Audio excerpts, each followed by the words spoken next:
Hey, it's Roy Samuelson with the ADNA Presents, and guess who's back? That's right, it's Steph McCoy, the powerhouse behind Bold Blind Beauty. She is joining us yet again, and honestly, we're not mad about it. If you've heard Steph before, you know she brings heart and humor and a little fire to every conversation. So today, what we're doing is catching up on how her platform is shaking up outdated ideas about blindness, beauty, and what it really means to belong. Plus, she shares what's next for Bold Blind Beauty and how you, yes, you, might just be a part of it. Let's dive in. Welcome to the ADNA Presents. This is Roy Samuelson. Today, we're so honored to have Stephanie McCoy of Bold Blind Beauty joining us. She is the founder of Bold Blind Beauty, a media advocacy platform that celebrates and empowers people on the blindness spectrum worldwide. After losing her sight during a time of personal and professional success, she faced significant emotional and identity challenges. Her turning point came through connecting with the blind community, which helped her reclaim confidence and purpose. It's through Bold Blind Beauty, Stephanie promotes AIR, which is the acronym that stands for Access, Inclusion, and Representation, as the foundation for dismantling those barriers and reshaping perceptions of blindness. The platform is grounded in the values of EPIC and AIR, and EPIC is the other acronym, which I just love: equity, passion, impact, courage, and then we go into the access and inclusion and representation. So we are EPIC AIR right now. Her mission is to empower, connect, and advocate for systemic change, fostering environments where everyone belongs and diverse voices are uplifted. It is an honor to have you again, Steph. Thank you for joining us. Thank you so much, Roy. It's always a pleasure joining you for a conversation about Bold Blind Beauty. Well, let's talk about it because I always start the question, what do you love about audio description? Let's pivot and ask, what do you love about Bold Blind Beauty? Oh my gosh, I don't know where to start. Everything. Everything. I guess we could start with the acronyms. Epic Air. My team actually came up with that because we've been using Air for a few years now. But then when we were looking at our sort of rebranding of Bold Blind Beauty earlier this year, and I put the question out to them, we all began brainstorming, and one of our team members came back with the word epic and what that word stood for, and then, of course, plus air. And I just thought, wow, that is really phenomenal. And it stands for everything that we represent. That's beautiful. And it comes true every time I visit your website, anytime that I connect with anything Bold Blind Beauty-ish, whether it's on social media or just any screen related or audio related content that you're sharing. And it's what I'm still impressed by since the day I met you, and you've maintained this for however many years. There is such a wealth of information that aligns with those acronyms, that what you're providing, it opens doors, obviously, it removes the barriers. One of the things that continuously impresses me about Bold Blind Beauty is the wealth of content, that all the storytellings that are happening, every engagement that you have with people sharing their stories on Bold Blind Beauty has such resonance. And it doesn't stop. It's like this cascade of a waterfall of amazing stories again and again. And one of the things that I wanted to ask you about is when it comes to those stories, when you revisit those stories that you've shared throughout Bold Blind Beauty's existence, what comes up for you when you go back and, let's say, maybe an article that came across or a podcast interview or a video where you connected with someone? Maybe you've got a specific experience, maybe you've got something in general that you could share with our audience? Sure. That's actually an excellent question. The thing that comes up to me, for me, when I go back and revisit some of the stories that I've shared on Bold Blind Beauty is bold or courageousness. To go through sight loss, it can be extremely difficult to share what that experience is like for many people.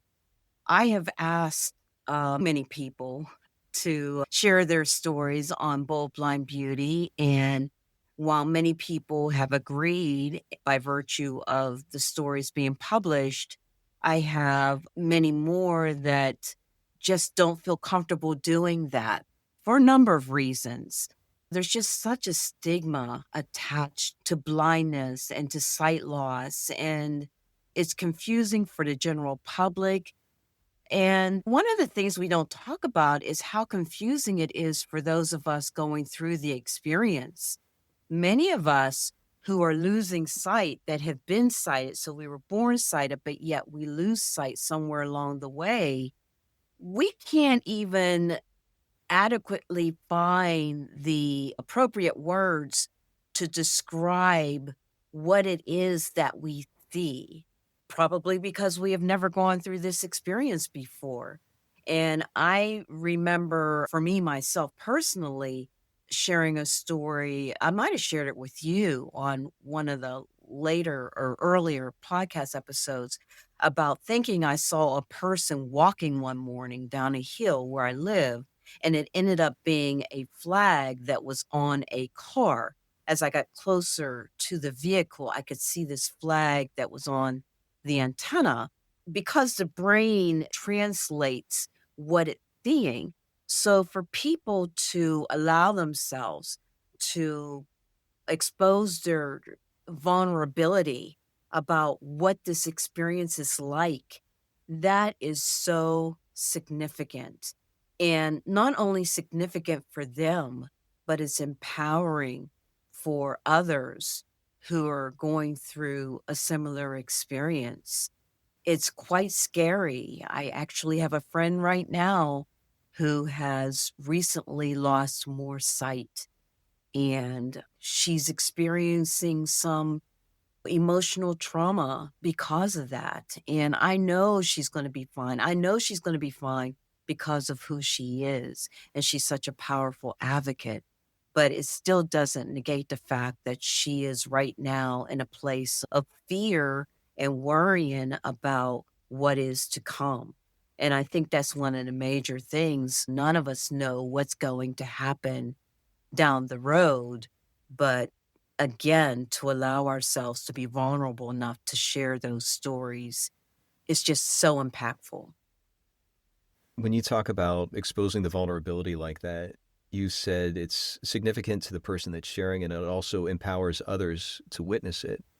I can't help but think about, in my own experience outside of disability, when it comes to all or nothing thinking, that it's really easy to, the light switch is on, the light switch is off, in the sense of, here's this fear. This is the worst thing that has ever happened in my entire life, and it's going to be like this for the rest of my life. Or this is the best thing ever, and it's wonderful.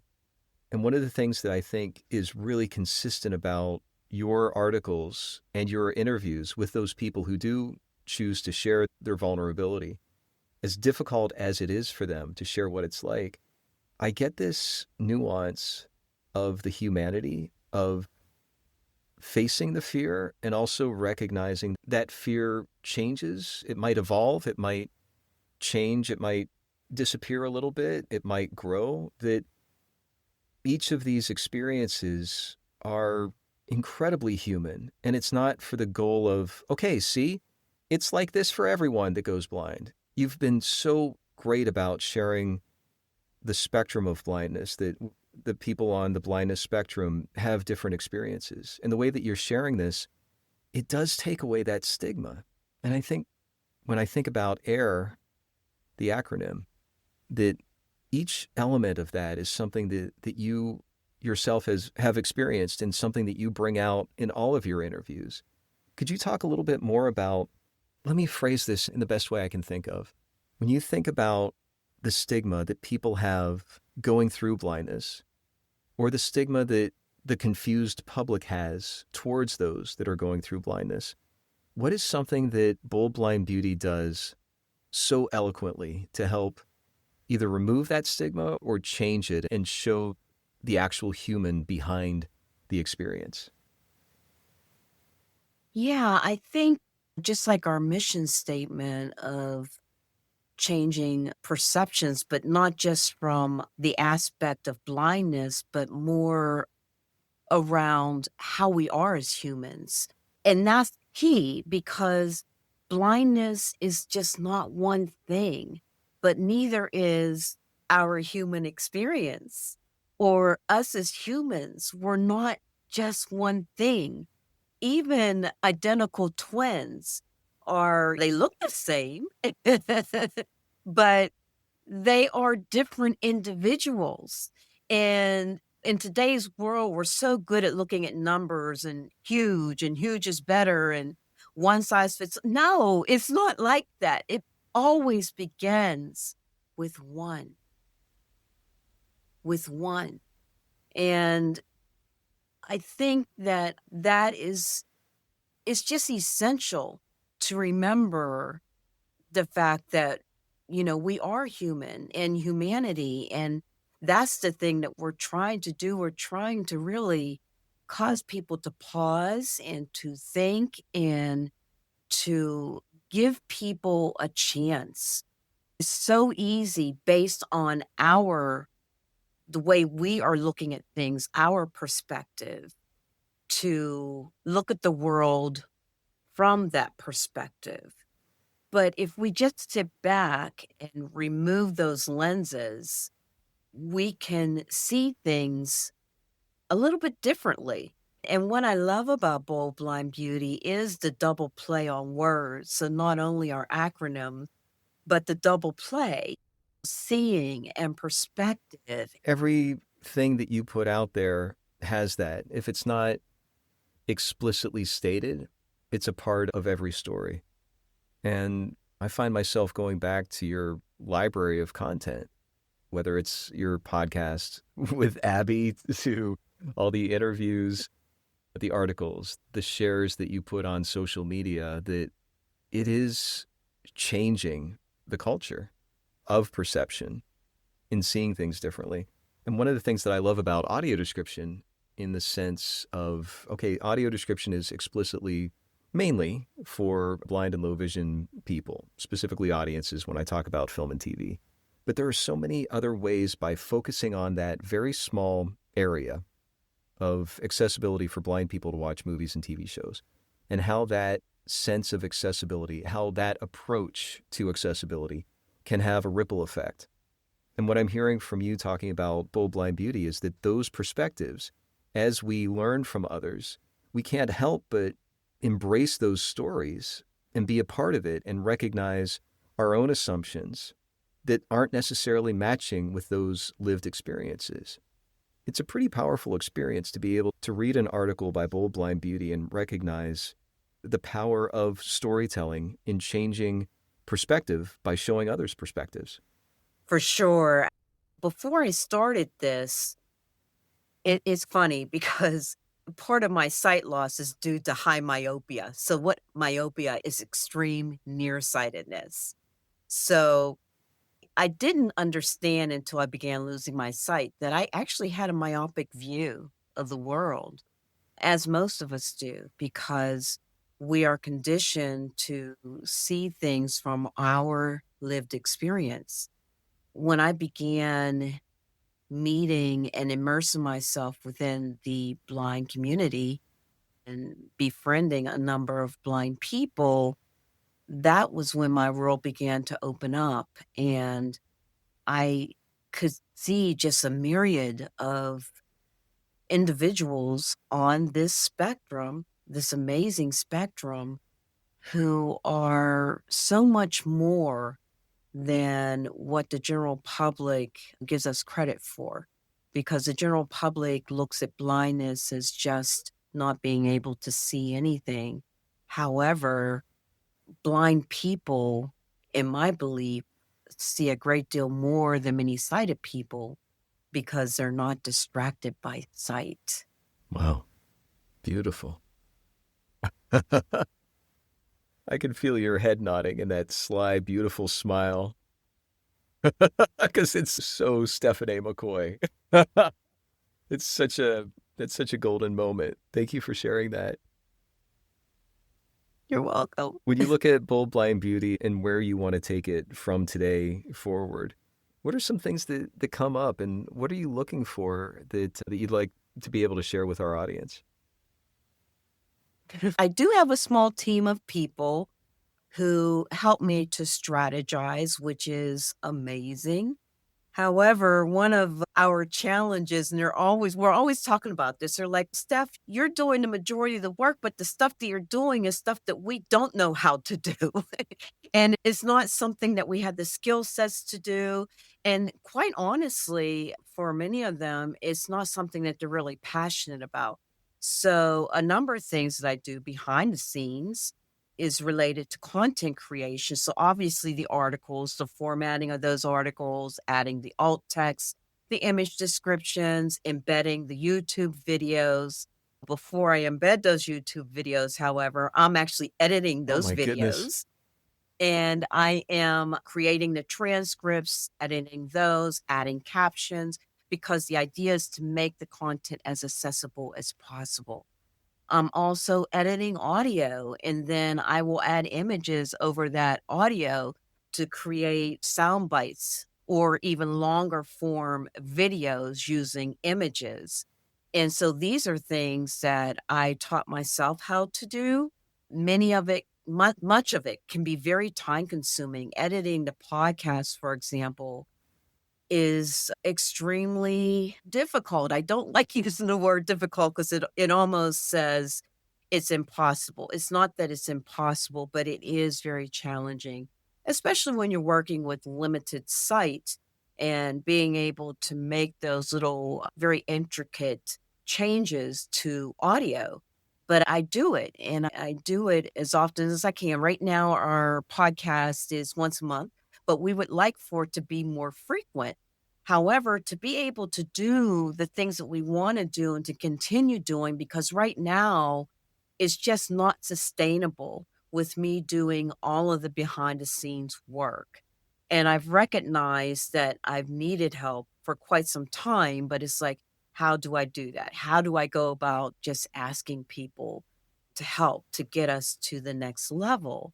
And so we had a team meeting earlier this week and actually came up with some really great ideas on how we can lessen the burden for me and actually do outreach to acquire some volunteers who may be looking to gain more experience or to use the experience that they have to build up their resume, in which case we can go ahead and provide referrals for those individuals. Whatever it is that they may need, we could certainly do that in exchange for the work that they're helping us to do.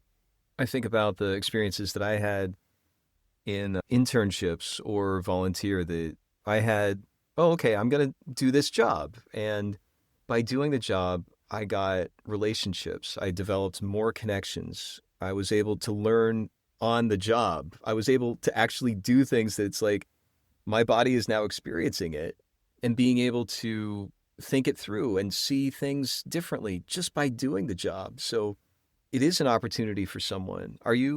So you're looking for people to support Bold Blind Beauty in some of these, the 2 million things that you've been doing on your own for the last X number of years?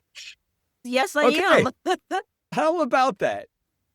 If someone were to be interested in something like that, in supporting Bold Blind Beauty and being associated with your brand and supporting the message of AIR, how could they get a hold of you or your organization? They could get a hold of me at smccoy at boldblindbeauty.com. They could also DM me on Facebook or Instagram. I'm more active on Instagram. On LinkedIn, it's Stephanie McCoy, and Stephanie is spelled Stephanae, McCoy, MCCOY. And yeah, you can reach me through any of those platforms, and I will get back to you and let you know all of the details on what we're looking for and how you could best support us. Let's cut to a few months from now where a lot of those positions are in place, that you're getting the support that you want to be able to delegate some of these tasks. What's the feeling for you? And what does that extra support mean for you? Gosh, I'll be able to breathe, Yeah.